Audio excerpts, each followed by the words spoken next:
Welcome back to Hey Kentucky. Who put on the quarantine 15? Yeah, lots of us have. It's been a struggle for some. So to help you get through the quarantine and beyond, we're going to chat with registered dietitian and creator of the wildly successful lean program, Amanda Nighbert. Amanda, thank you for being here. Thanks for having me. All right, so WebMD says that during this time, nearly half of women and at least 1 out of 5 men have put on weight during the last 2 months. Does that surprise you? Actually, I feel like those numbers are low, and definitely the men are lying. That's for sure.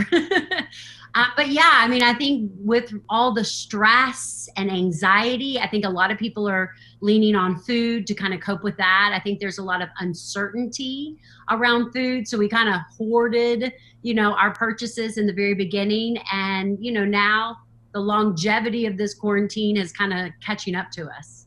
What are some easy steps that we can take? We're not going to drop 15 pounds probably in a month because that's tough to do. But how do we kind of ease back into a healthier way of eating? Number one is consume a ton of water.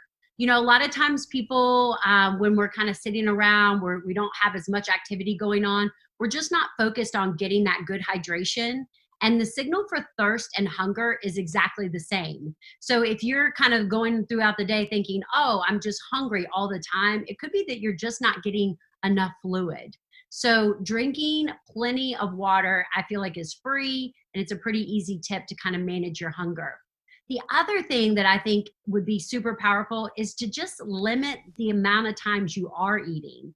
It's the nibbling and grazing that is just crushing us right now because we're constantly just grabbing a handful here, grabbing a handful there. So if you can kind of set up to say, you know what, I'm only going to consume food 5 times today, where maybe you do 3 meals and 2 snacks, even just putting that type of limitation will help the unnecessary snacking. We've all been cooking at home a lot more than usual. But when we go to the grocery store, sometimes you find like, oh, I'm going to get chicken breast, be healthy. Oh, there aren't any. Or there's a shortage on ground beef or something like that. What is your advice to people who are struggling to pick the right things at the grocery store and maybe they're not even there? Yeah, protein is a big one. I feel like everything has been restocked in the grocery store.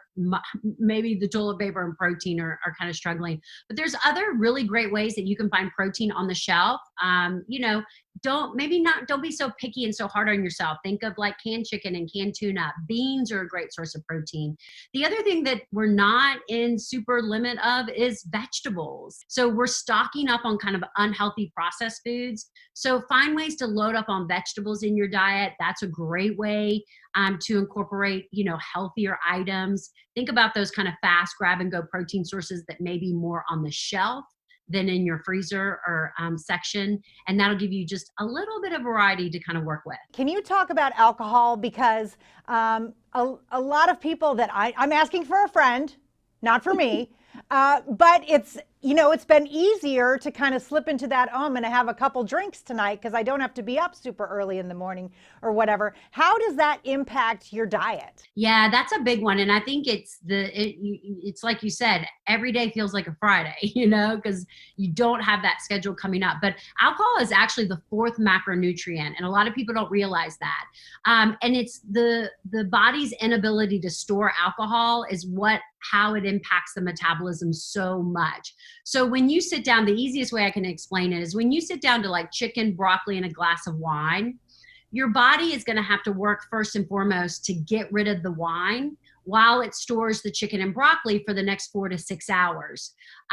If you sat down to chicken, broccoli, and a glass of water, the minute you were done eating, your body would start breaking down the chicken and broccoli. So I always say, that 1 or 2 glass of alcohol a night will significantly impact your long-term results versus maybe doing alcohol once or twice a week. Awesome. Thank you so much. Amanda Nighbert. Check out Lean with Amanda. Where can we find you? You can find me on Instagram, Amanda Nighbert RD, or at my website, amandanighbert.com. Yes, check out her plan. Thousands of people have done it. It works. Thank you, Amanda. We appreciate it. Thank you. All right, more Hey Kentucky right after this.